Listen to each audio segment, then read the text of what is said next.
Radio presents the Sheet Radio SmackDown Review Show with your host, B. Ray Jones, CJ Carter, and Sam Schluter, the Straight Shooter.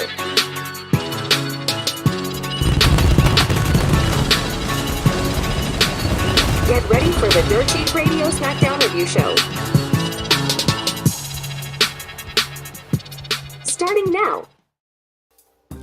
Yo, it's your boy Sam Schluter, the Straight Shooter. What's going on? I'm here. This is the first ever episode of the Sheet Radio SmackDown Rewind, and my co-host, along with myself, CJ Carter, is joining us today. What's up, brother? Well, you know, it's the night before Survivor Series. I'm good to go. Second review show of the week. Let's do it. Let's do it, brother. Let's do it. Right to it. The main event. It happened. It was, you know, they called it off in the first of the show, but it was Damage Control versus Becky and Charlotte Flair. Asuka and Bayley go at it head to head on the the going home show. The go home show. Yeah. For Survivor Series. That's what's going on. This the going home show. So it was Asuka and Bayley versus Becky and Charlotte Flair. First of all, there was some friction throughout the whole show, backstage segments. First it was the girls backstage, and you know, they came out, they started off the show, and then they're backstage and they're trying to, you know, get Becky and Charlotte to like kind of make amends, and you know, just for the evening, you know, bury the hatchet or whatnot. And you know, there was some animosity towards that. You know, it kind of felt like they were creating conflict for the sake of matching the tension that we've been seeing brewing within Damage Control. And I mean, we know the history with Becky and Charlotte. That's old news as far as I'm concerned. Like it's great to see a strong team heading into this match against Damage Control, but it feels like they're manufacturing tension for the sake of manufacturing tension. I mean, we've seen the cracks starting to show in Damage Control, and even tonight, you know, like the really stressing that, oh, Becky Lynch and Charlotte Flair, are they going to get along? Of course they're going to get along. We know they're going to get along. For the one night. Even for the one night. Right? For the one night. Well, yeah, for the one night. But I mean, it's one more night after tonight. I think they can survive. But even the way the tag team match tonight went, it felt like they were teasing something that we know isn't going to happen. And I kind of talked about this a little bit on Tuesday with regards to the NXT product. Some things that I thought that were formulaic in a sense and really felt like you could see it coming from a mile away.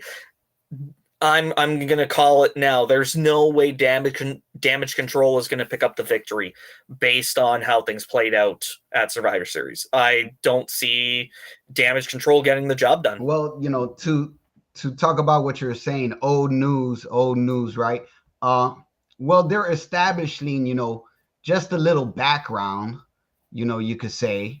So just in case they could follow up after Survivor Series, you know, pick up between Becky and Charlotte. And I know it's old news, but you know, some might say it's unnecessary friction just to, you know, drum up old stuff, but it might be, you know, something that in a direction they go to, you know, after Survivor Series. So, you know, I mean, if if I thought it was going to lead to that, I'd agree with you. But I mean, the fact that they pulled Becky in from Raw, Charlotte is doing her own thing. I don't know what that's going to be from after Survivor Series, but I mean, Becky's going to go back to Raw. Charlotte's going to stay on SmackDown. I don't see anything happening there.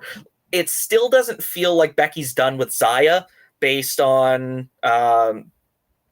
yes, they had a match on Monday. It was summarily Becky going over Xia clean, but it feels like there's more that they can unpack there. So I hope we get to see a little bit more of that. But this friction between Becky and Charlotte, I don't see it going anywhere other than Survivor Series. Well, we're talking about friction between Becky and Charlotte. What about Damage Control? What about Asuka, Io, Kairi Sane? They kind of been like pushing Bayley off to the side a little bit. What was it last week? Bayley was doing some jokes or ha ha ha, and they weren't really funny or whatnot. So I'm looking forward to the big turn where they give Bayley the boot.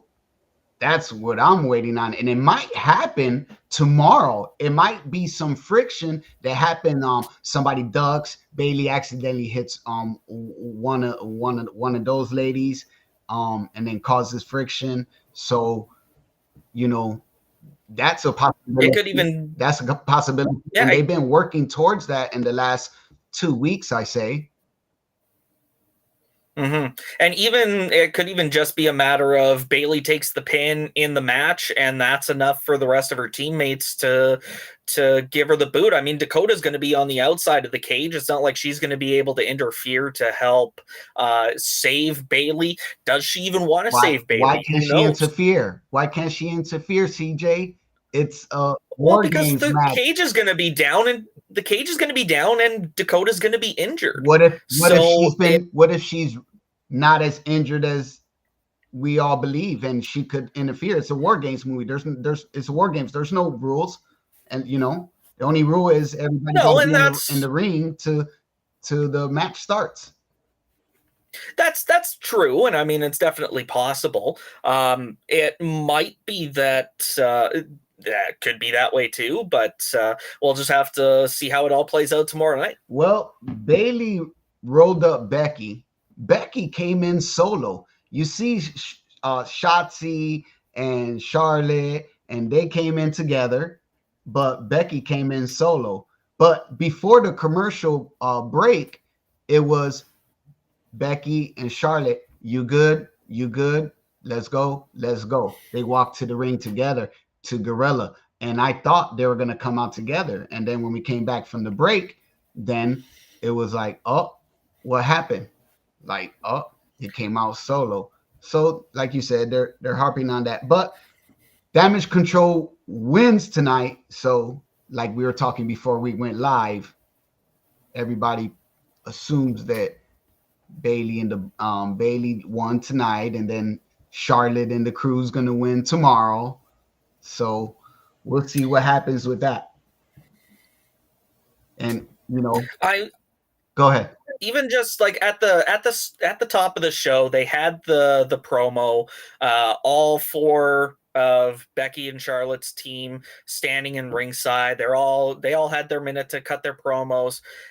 How did it feel out of place to have Shotzi there for you? Like just the energy in each of the other women's promos, it felt like they were calm. They were a lot more calm. They were more reserved. It felt like they belonged in that main event, and Shotzi's was an entirely different energy. And I don't mean this in any sort of negative way or anything, but it definitely felt like she was the odd one out, and not just because of the funky hairstyle that she's got going on. It felt like she was the obvious I don't even want to say weak link, but I mean, look at who she's standing beside, and it does give the impression that she's out of her depth. I don't know if that's just me, or if you can kind of get where I'm coming from there. Well, I was thinking that since along those lines, Shotzi's like the weak link, I was thinking Damage Control jumps her backstage. It was either going to happen tonight or maybe tomorrow night. And then since she won't be able to compete, and that would be the end for Jade Cargill, because everybody's waiting for Cargill to come and debut. And well, and that's kind of like what we were talking about on Tuesday. Nobody really knows where Jade Cargill's at right now with regards to her in-ring debut. I mean, they took her on the circuit. They showed her off on Raw, SmackDown, NXT. Last time we saw her was in the Capitol Wrestling Center. So my theory is she's going to land in NXT. I wouldn't hate to see her land on SmackDown, but again, it's kind of like I said on Tuesday. I think if they really want to cultivate a homegrown talent that they can really rally around because of her lack of in-ring experience, like she had a fantastic career in AEW, but it was short, and that was her first foray into wrestling. I think if they really want her to do well and succeed, she should go down to NXT. But like, you know, if they do decide to throw her in the women's war games, it's going to be sink or swim, and we're really going to see if she's worth the hype that WWE was giving her. Well, she's been well, not MIA because they've been showing her around, but you know, she's probably been training this whole time down in the PC. So I'm assuming that's what's happening, but you know, we'll see tomorrow. All right, moving along. Then Judgment Day. Video package for Judgment Day, and then about last Friday, RKO's coming for War Games. Then we got a tag team match, Judgment Day versus the Street Profits. I like the Street Profits in this new role they got going on with Bobby Lashley, but why was Bobby Lashley backstage? Why wasn't he ringside? Yeah, like I like the fact that they've got enough faith in the Profits to be able to find footing in this new heel role that they've been given. But at the same time, yes, Bobby Lashley should have been out there to even just to help improve the numbers game that Judgment Day always has in their back pocket. But one, heading into Survivor Series, we knew that the Judgment Day was going to hold on to the titles. So why would they throw in the Street Profits, who they're trying to find in this new heel role, but they're setting them up as the face team in comparison to Judgment Day? It feels like they're taking a step backwards in that regard. They should have had a bit more time to build them up as the heel team. If there were face champs, I might have, then that might have worked out. But I would have even preferred seeing a different team versus the Judgment Day this week, knowing that whoever they faced was going to lose. I don't think the Profits needed a win as opposed to a title defeat. You know what I mean? Yeah. I know exactly what you mean. But the Profits, okay, so they could have just been thrown in the mix because everybody knows, or as the consensus around the IWC is, Montez Ford is on the up and rising. So you want to keep him present. You want to keep him, keep going. I see, championship hardware in his future, maybe in the next year or two. It's solo. So that's my take on why, they keep bringing it in. But I just thought Lashley should have been ringside. And I just think it would have been probably better for the story if they're going to ever, keep building blocks on top of the story. That's why we keep seeing the Street Profits, Is Lashley going to wrestle, or is he just going to be a manager? I don't know. Well, they had a 6-man tag recently, didn't they? Wasn't that the Street Profits versus the LWO? Yes. But that was one out of how many months they've been going together? Oh, sure. Well, and with them bringing in B-Fab, by the looks of things, maybe B-Fab takes on the managerial role from Bobby Lashley. Bobby gets back into the ring, continues to wrestle a little bit more. The thing about B-Fab is, ever since Jade Cargill came in the picture, that's just like a unnecessary doppelganger kind of. Like every time I see the white hair on my TV screen, I'm like doing a double take, like, is that Jade? And it's like, oh no, it's Wishgate Jade, or Okay, well, I mean, no disrespect to B-Fab either, but you're comparing apples and oranges here. Like, I mean, the presentation of B-Fab has always been that she's the manager. Even when Swerve was still with Hit Row, you had her outside on the sidelines. Has she had any match between the first run of Hit Row up to now? I don't think so. Whereas Jade Cargill's never been a manager. So I kind of get where you're coming from in the sense of like, oh yeah, they look somewhat remotely alike, but even the hairstyle is different. I don't see it. I think B-Fab has her own, she has something to offer. And I think if they do end up putting her with Bobby Lashley and the Street Profits, maybe that's the thing that gets her better exposure than if she was still with Ashante Adonis.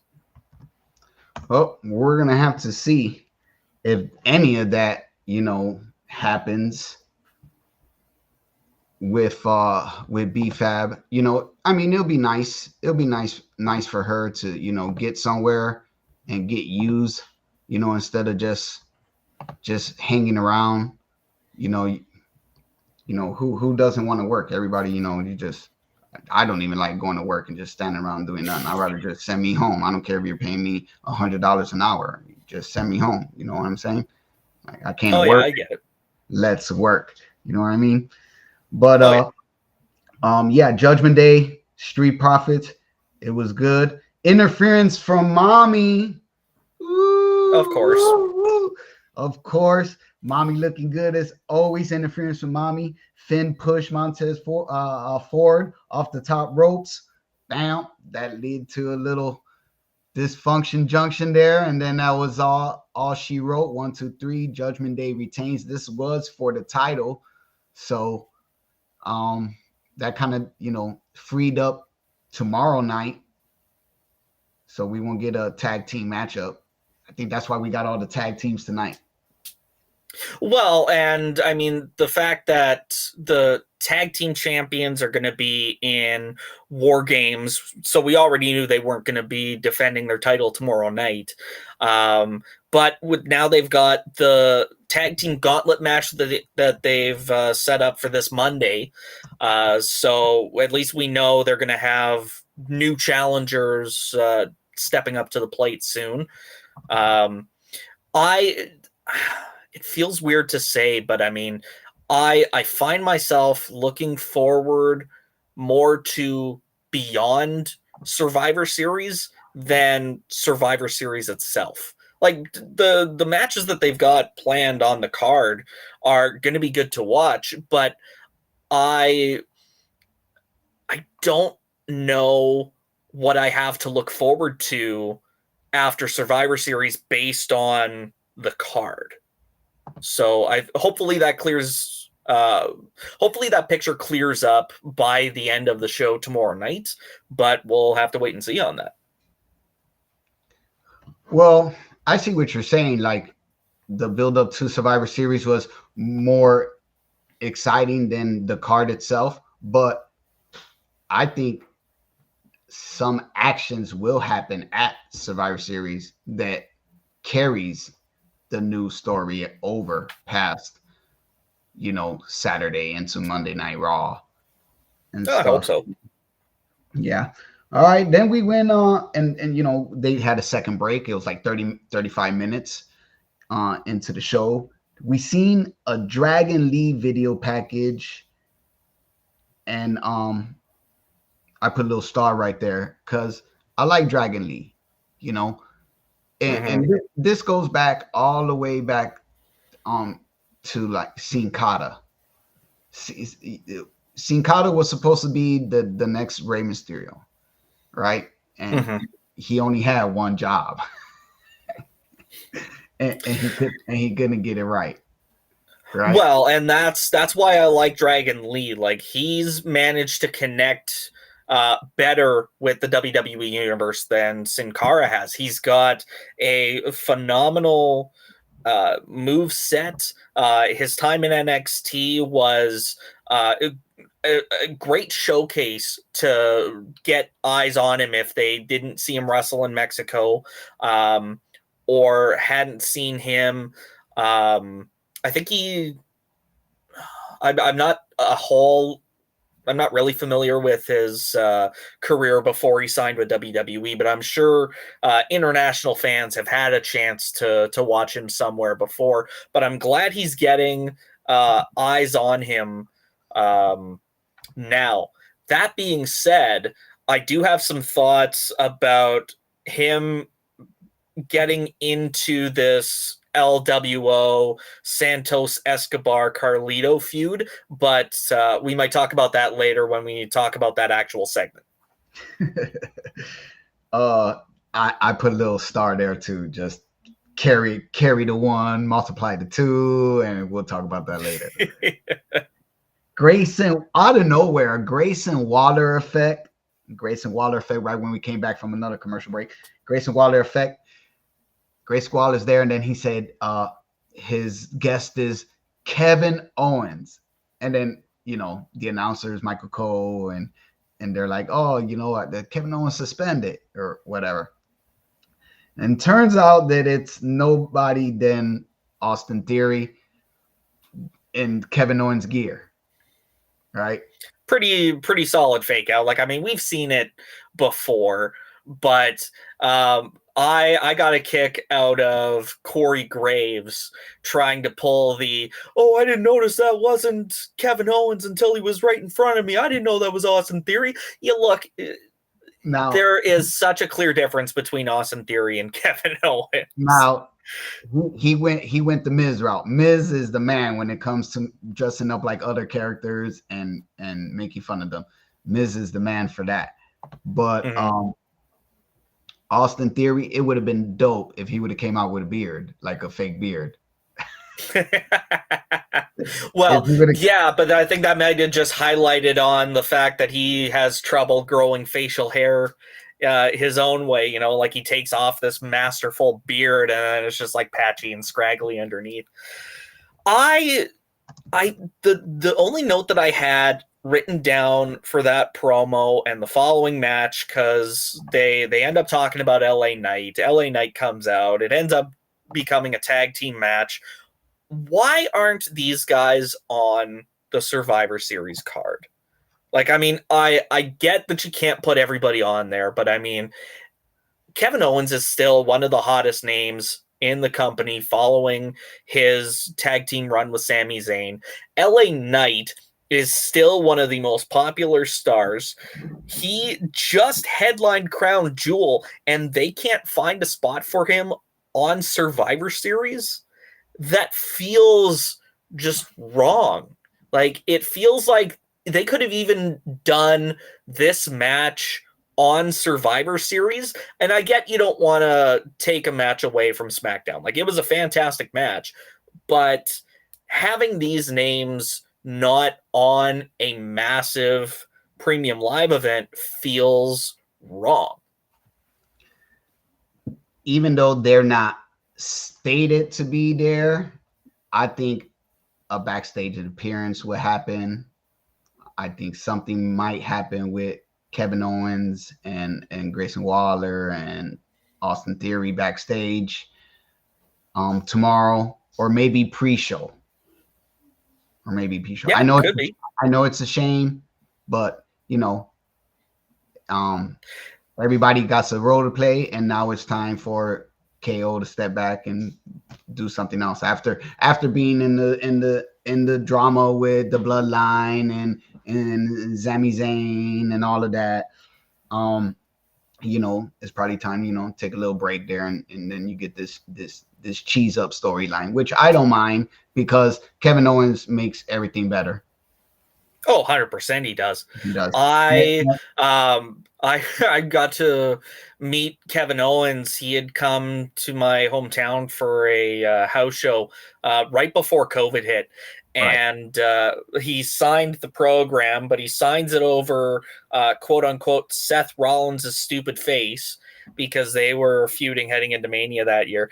And his attitude that whole night was just fantastic. Getting to see him perform live is a real treat. So Brittany, our co-host, being in Boston for SmackDown tonight and Survivor Series tomorrow, I'm jealous. I'm glad. I hope she enjoyed herself, first of all, but I hope that she enjoys herself even more tomorrow night. But Kevin Owens is definitely one of those special acts. LA Knight is one of those special acts for me as well.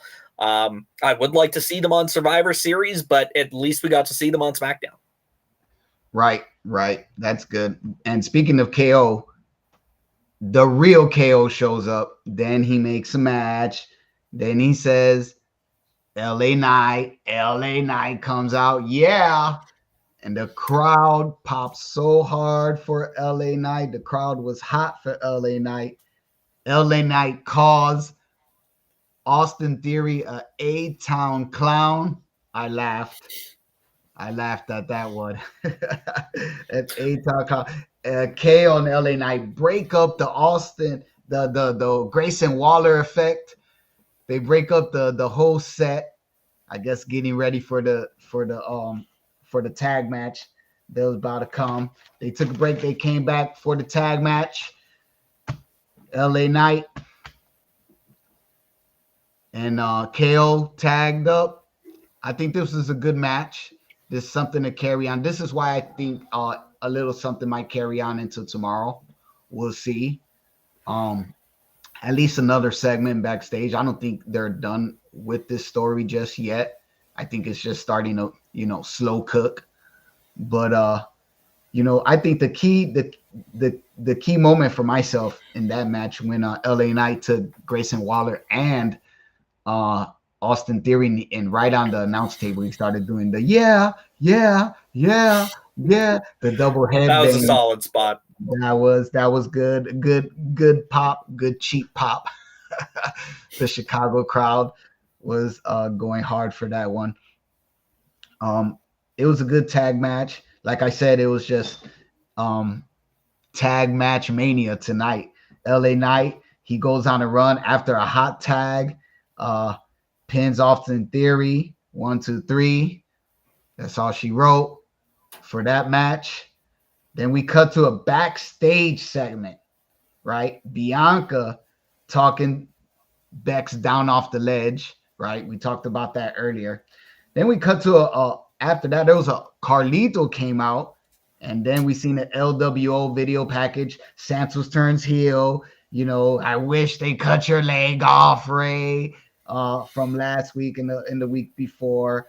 Santos interrupts Carlitos after the thing breaks, the brawl breaks out. Here comes Jamie Noble and the Zebras breaking it up. I like these little breakups when the Zebras come out, the referees come out, the suits come out, and they break this up. Everybody knows they're not really gonna amount to nothing, but No. This is the crowd's chance, and the people at home to see Jamie Noble, or to see Jason Jordan, or to see Fit Finley running around. And you always like pick the agent out. Like I've seen Sean Davari run out, and back when they were trying out Curtis Axel, I know that was a big deal. Like a year ago ish when that happened. So yeah, and then we see Nick Aldis go to call the match off. Dragon Lee steps in for an injured Carlito. So this is kind of what I was going to mention earlier. It feels like an attempt to just get Dragon Lee some exposure. And like I said earlier, I'm a big fan of Dragon Lee. I'm not complaining at all that he gets more segments, more matches. But at the same time, if Carlito's not actually injured, they should let this match play out. Like it's at its base an LWO internal feud. Santos is an LWO guy. Right. Carlito has been tight with LWO. I don't know if they've actually confirmed that he is a member of the group, especially since Santos keeps calling him an outsider. But I mean, you can swap, or you don't have to swap Carlito out. That match should happen, and it should be happening at Survivor Series, so that they can put it on a bit of a rest, give heel Santos a chance to cook. And if I was reading somewhere earlier today that they might be aligning Garza and Carrillo from NXT with Santos on SmackDown. And if that's the case, I think that's a mistake in itself, because one, Garza and Carrillo are cooking down in NXT right now. I mean, right. I talked about it on Tuesday night's Rewind show. They are the best version of themselves right now, and I think exactly where they need to be is on NXT, challenging for the NXT tag titles, which they have that match set up for this Tuesday. They don't need to be farmed out to help a feud that doesn't involve them. You know, it's like same thing as Dragon Lee. They're shoehorning him in. So I hope Carrillo and Garza do end up staying in NXT. I hope they give Santos a chance to shine on his own without any flunkies.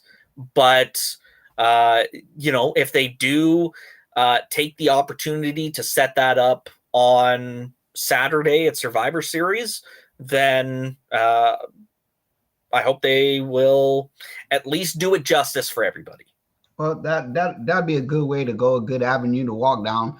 If these two guys from NXT come up tomorrow, they help Santos, and then that'll just expand on the feud.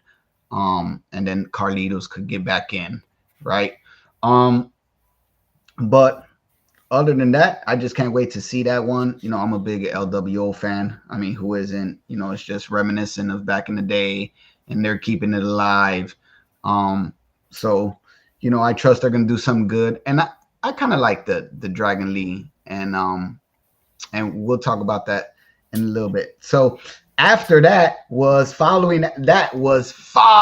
Night. You know, Ridge Holland and Butch, but turmoil.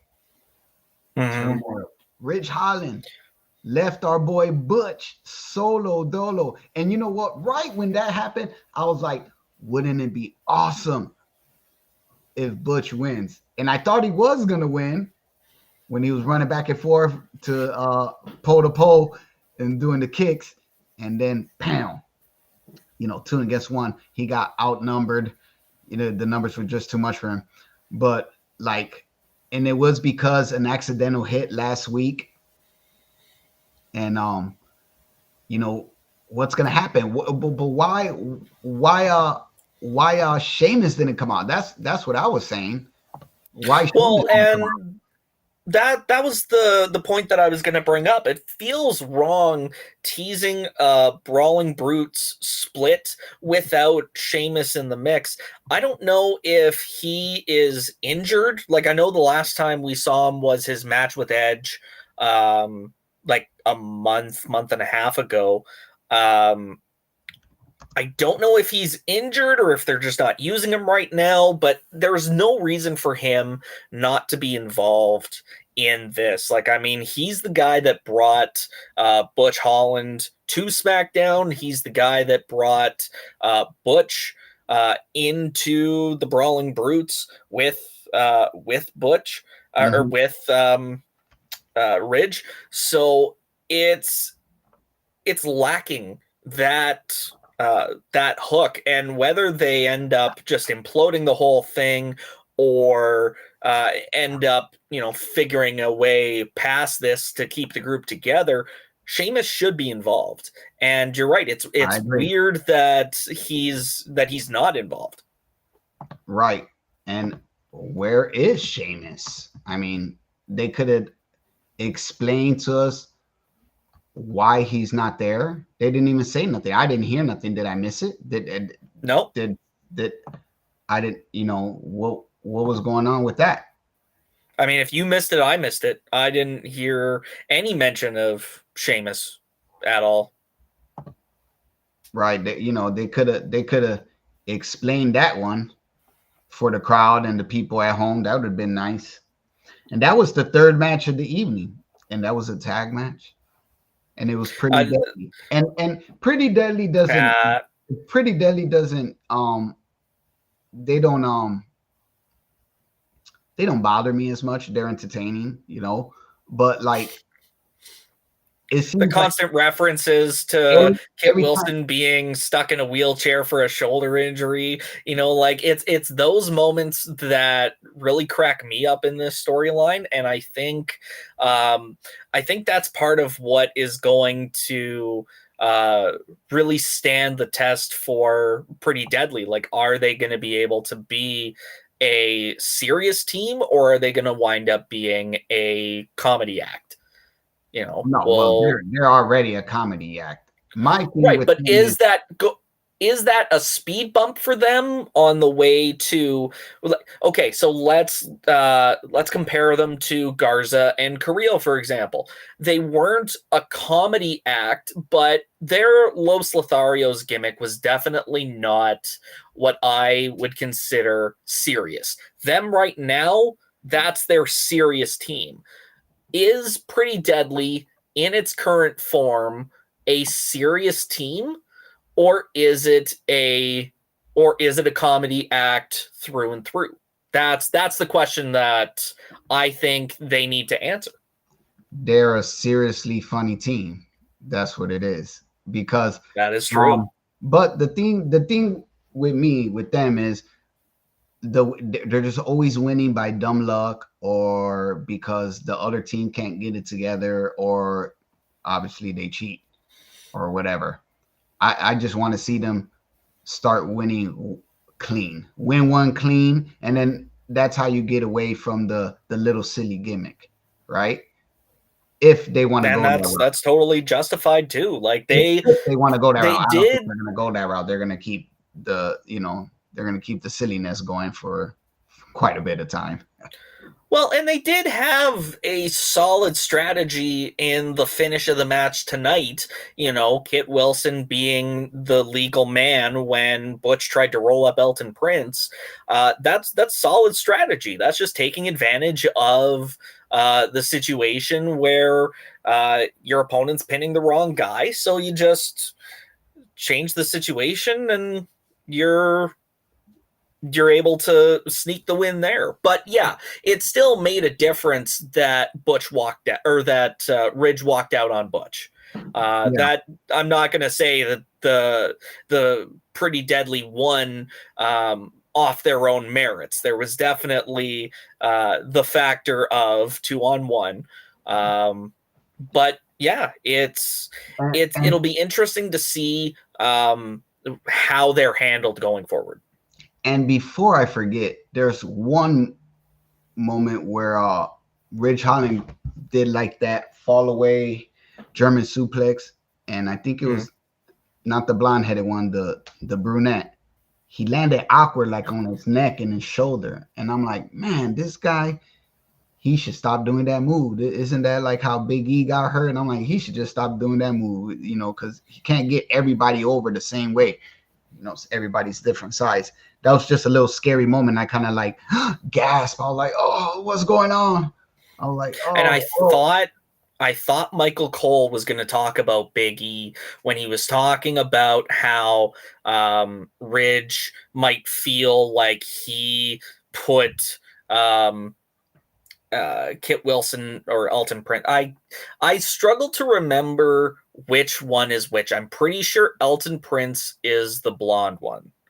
And I think it was Prince that was on the shelf, but I know they were talking about it on commentary with Ridge, injuring Prince, and I thought they were getting ready to talk about Big E.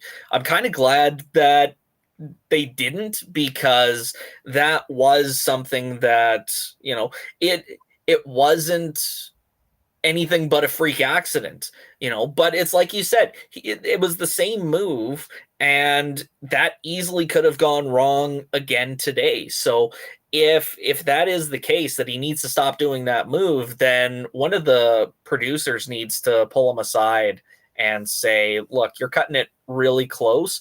You need to either do this, like adjust this move so that it's done this way on a more regular basis, or you need to stop doing it for safety, pure and simple. Right. Well, now it's time for Jobber of the Night. I'm interested to see who you got as Jobber of the Night. Let me press this button real quick.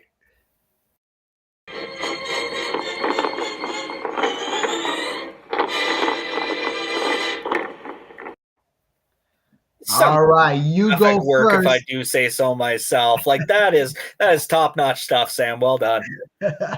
All right, laying it on nice and thick and heavy for the first episode. All right, you got the floor. Let me see. I'll give you a minute. Who's your jobber? I gotta say my Jobber of the Night, I think, is gonna be see, this is tough because my initial thought was going to be Becky Lynch. The fact, Becky Lynch. Like just the whole, that whole feud heading into Survivor Series. That's the reason why I'd say no to Becky being the Jobber of the Night, because like it was clearly like it was a cliffhanger loss. Like it wasn't going to hurt her. It wasn't going to help her either way. So my Jobber of the Night, oh gosh, I don't know. I can't think of it. Okay, you know what? Actually, hang on. Jobber of the Night is the Profits. For the reasons that I said earlier, they didn't need to be in this tag team title match that we knew they weren't going to win. If it was non-title, I think that would have been better, but because then they might have actually been able to get a win that they needed instead of the Judgment Day needing a win. It made sense for booking heading into Survivor Series, but the Street Profits needed a win, and they shouldn't have been going against the Judgment Day tonight. All right. That's fair. My Jobber of the Day, I was thinking about it, and I'm gonna have to say Grayson Waller, and because I would say that whole segment, in basically almost all his segments lately, if it wasn't for Austin Theory, who's like the more photogenic person out of the two and the more charismatic one, and he has Okay, sorry, I can only stand so much. Are you really telling me that you think Austin Theory is more charismatic than Grayson Waller? Give your head a shake, Sam. by a little bit, but I mean, he's a little bit more appealing to the eye. You know, he made Kevin Owens look great today, like, you know. Oh, sure.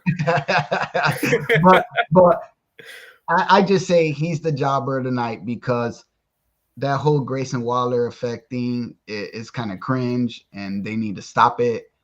And I don't know. I just think without being tagged up with Austin Theory, he would get so lost, and it won't even be funny. It won't even be funny. Well, and you know, that was something that I mentioned on Tuesday. All the draft picks that went from NXT to Raw or SmackDown, every single one of them has been floundering or just completely absent. He needs help. Yeah. And, you know, like, I think I got to disagree with you again. I think Grayson Waller and Austin Theory, they work as a team. They work as, you know, two guys that you just really want to hate. And together, the Grayson Waller effect as a show, it works for his character. So I think if you're hating the Grayson Waller effect, then it's doing its job. Well, in the beginning, I was liking it, and then it kind of teetered off. But the one thing that changed that I'm glad, before we move on, I'm just going to say, I'm glad they got rid of that thing that they had down in NXT where no matter where the main camera was, they always had that little headshot of Grayson Waller in the corner. I'm glad they did away with that, because it just felt like a waste of resources. But I'm a fan of Grayson Waller. I don't know what to tell you, man. I like Austin Theory a little bit better. But I digress. Let's move on. And our last segment of the evening is the megastar of the night.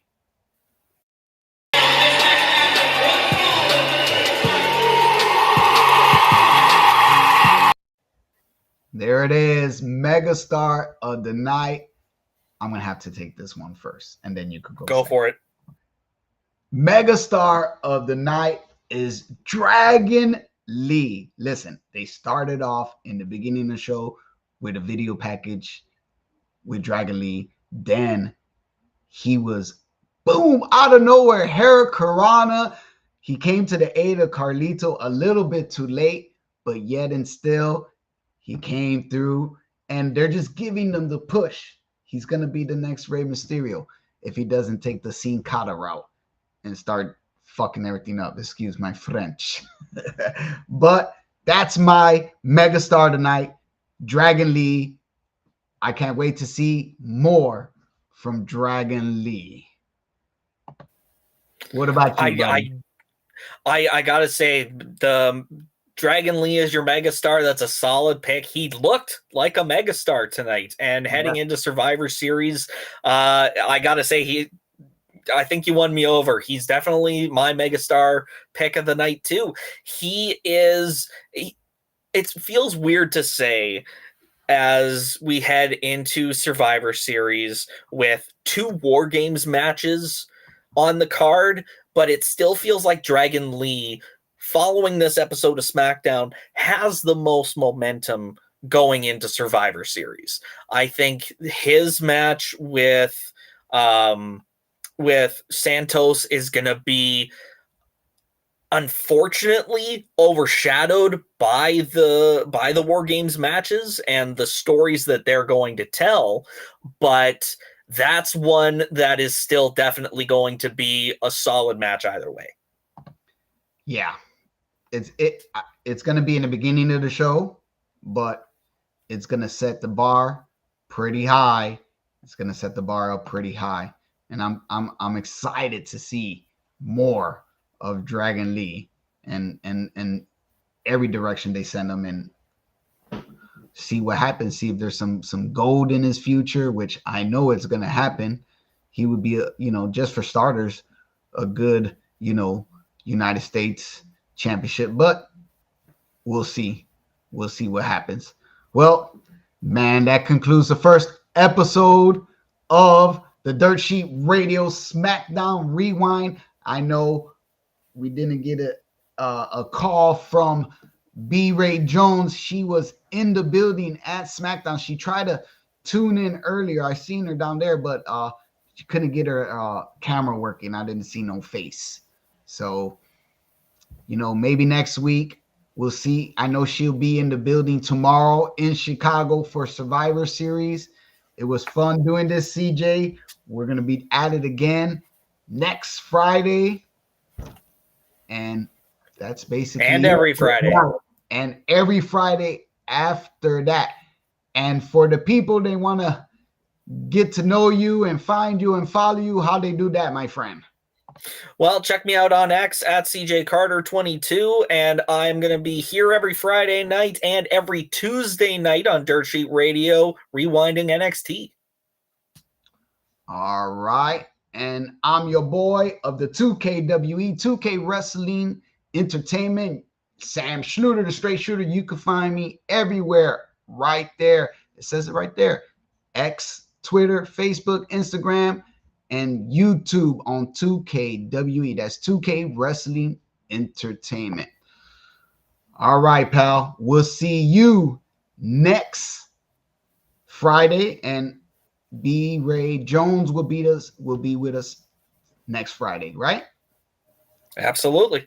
All right. For the Dirt Sheet Radio SmackDown Rewind, I'm Sam Schluter, the Straight Shooter. I have CJ Carter. And he's CJ Carter.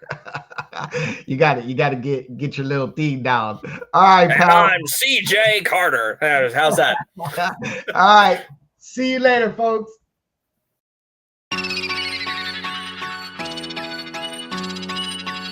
Dirt Sheet Radio presents the Dirt Sheet Radio SmackDown Review Show with your host, B. Ray Jones, CJ Carter, and Sam Schluter, the Straight Shooter.